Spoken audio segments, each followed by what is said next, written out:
The first day at Jefferson High was already off to a rough start for 17-year-old Marcus Hill. The tall, lean teenager stepped off the bus wearing his old denim jacket, a backpack slung over one shoulder, and eyes that scanned the unfamiliar campus with quiet focus. He'd just moved from Atlanta, and though he wasn't one to talk much, he noticed everything: the nervous laughter of freshmen, the loud voices of seniors trying to show off, the basketball thudding rhythmically on the court nearby. Marcus wasn't looking for attention. He'd learned long ago that keeping a low profile was the best way to avoid trouble. But trouble had a habit of finding him anyway.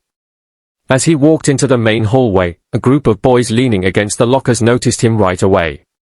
Their leader, a tall, blonde kid named Ryan, smirked and nudged his friend. "Well, look who we got here," Ryan muttered loud enough for Marcus to hear. "New guy looks like he got lost on his way to a karate class or something."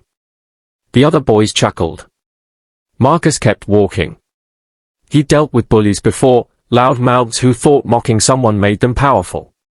He didn't even make eye contact. But to Ryan, that quietness looked like weakness, and weakness was an invitation. "Hey!" Ryan called, stepping in front of Marcus. "You too good to talk to people, or you just don't speak English?" His tone dripped with mockery. A small crowd started to form, drawn by the scent of potential conflict. Marcus paused, his eyes calm but cold. "I just don't talk to clowns," he said softly, brushing past Ryan. The laughter that followed wasn't friendly, it was sharp and cruel, aimed squarely at Ryan's ego. Ryan's face flushed. "What did you say?" He shoved Marcus's shoulder. The crowd's murmurs grew. Everyone expected Marcus to fight back, to swing or shove him in return. But he didn't. Instead, Marcus took a slow breath, remembering his master's words: "A true martial artist doesn't fight for pride. He fights only when there's no other way." "Not worth it," Marcus murmured and kept walking. But Ryan wasn't done. "Yeah, keep walking, tough guy." Probably scared. His friends roared with laughter again.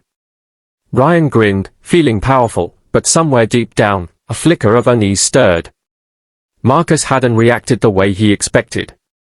At lunch, the same group spotted Marcus sitting alone under a tree, quietly eating from his lunchbox. Ryan saw it as another opportunity to establish dominance. "Yo, you kid," he called, swaggering over. "You think you're better than us, huh?" Marcus didn't even look up. "I think you're loud," he said simply. Ryan's friend, Tyler, snorted. "Oh, he's got jokes." Ryan grabbed Marcus's drink and poured it onto the ground. "Now what you gonna do?" For a split second, something shifted in Marcus's expression, his calm eyes sharpened like blades. He set his sandwich down and stood up slowly. The air seemed to thicken around him, though his movements remained controlled. "I asked you nicely," Marcus said quietly, his voice low but steady. "Don't push it." The words carried an unexpected weight, and a few onlookers went silent. Ryan hesitated, unsure why the new kid's calmness suddenly felt intimidating. But pride overrode caution. He shoved Marcus again. And that's when it happened. In a blur, Marcus sidestepped, catching Ryan's wrist and twisting it with surgical precision. Ryan yelped as his knees buckled. Marcus didn't punch or kick, he simply redirected energy, using Ryan's own momentum against him. In seconds, the self-proclaimed tough guy was on the ground, clutching his wrist and staring up in shock. Gasps erupted around them. Marcus stepped back, his stance loose but ready, eyes still calm. "Told you," he said softly, picking up his backpack. "Don't push it." As he walked away, whispers followed him through the crowd, whispers that would soon spread through the entire school. The quiet new kid wasn't just another transfer. He was something else entirely. A martial arts prodigy hiding behind silence. The next morning, Jefferson High buzzed with whispers about what had happened in the courtyard. By second period, everyone knew, the new kid, Marcus Hill, had put Ryan Cole, the school's resident bully, on the ground in less than 3 seconds. Stories spread fast, and like all high school rumors, each version grew more dramatic.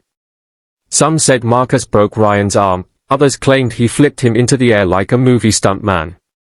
The truth was simpler, and far more impressive.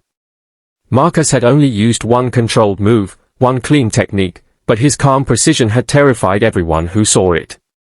When Marcus walked through the halls that morning, people stepped aside without realizing it. No one laughed or threw comments anymore. The silence that followed him wasn't fear, exactly, it was respect mixed with curiosity. But Ryan wasn't the kind to let things go. He spent the evening nursing his sore wrist and his bruised pride, replaying the moment over and over. His father had always told him, "Don't ever let anyone make you look weak." That sentence echoed in his head all night. So by morning, Ryan had a plan. If he couldn't beat Marcus one-on-one, he'd make sure Marcus didn't walk away clean this time. At lunch, Ryan and his friends cornered Marcus again, only now, there were 5 of them. They waited until most of the crowd had gathered near the basketball courts. Ryan called out loud enough for everyone to hear, "Hey, Kung Fu Kid. You got lucky yesterday. Let's see if you can handle some real competition." Marcus closed his lunchbox, sighed, and looked up. "You really want to do this again?" "Oh, I really do," Ryan sneered. His friends spread out, surrounding Marcus. A murmur ran through the watching crowd. Marcus stood slowly, brushing dust off his jeans. His expression didn't change, but his eyes took in every movement, the spacing, the angles, the way one of the boys tightened his fist while another shifted his weight to the right. Marcus could read them like an open book. "I'm not here to fight," he said calmly. Ryan smirked. "Too bad. We are." The first swing came from behind, a wild, angry punch. Marcus ducked, caught the boy's arm, and with one quick motion, guided him past his own body, letting his momentum carry him to the ground. Another rushed from the left, aiming a kick. Marcus sidestepped, hooked his foot behind the attacker's leg, and sent him tumbling backward. Gasps erupted from the crowd. Marcus moved like water, fluid, controlled, never wasting energy. Each move was precise, almost beautiful in its simplicity. Ryan, red-faced and furious, charged straight at him. This time Marcus didn't dodge immediately. He raised his hand slightly, his voice calm but commanding, "Stop. This isn't worth it." But Ryan's pride drowned out reason. He swung again, harder, faster, but sloppier. Marcus blocked once, twice, then pivoted on his heel, using a clean sweep that took Ryan's legs out from under him. The older boy landed flat on his back, breath whooshing out of him. Silence. Marcus didn't press the advantage. He stepped back, giving Ryan space. "You done?" he asked quietly. Ryan glared up, but the fight had gone out of him. The crowd started whispering, some even clapping softly. They weren't laughing at Ryan anymore, they were in awe of Marcus. A teacher finally came running, pushing through the circle. "What on earth is going on here?" No one spoke. Marcus simply said, "They tripped," and started walking away. That afternoon, the principal called him into the office. Sitting across from him was a stern man with graying hair and a clipboard, Coach Turner, head of the school's martial arts club. "I heard about what happened," the coach said, studying Marcus. "You could have hurt those boys badly. But you didn't. You controlled every move." Marcus shrugged lightly. "My sensei taught me never to fight unless I have to." Coach Turner leaned back, impressed. "Where do you train?" "Back home in Atlanta. My uncle's dojo. I've been practicing since I was 6. The coach nodded slowly. "Well, Jefferson High could use someone like you. Ever think about joining a tournament team?" Marcus hesitated. He hadn't joined any club since moving. He promised himself to stay out of trouble, stay invisible. But maybe, for once, showing what he could do wasn't such a bad thing. "I'll think about it," he said finally. When Marcus left the office, a few students watched him go, whispering again, but this time, it wasn't mockery. It was admiration. Ryan stood near the lockers, his wrist bandaged, eyes downcast. When Marcus passed by, he didn't sneer or threaten. He just muttered, "Hey, you're good, man." Marcus stopped,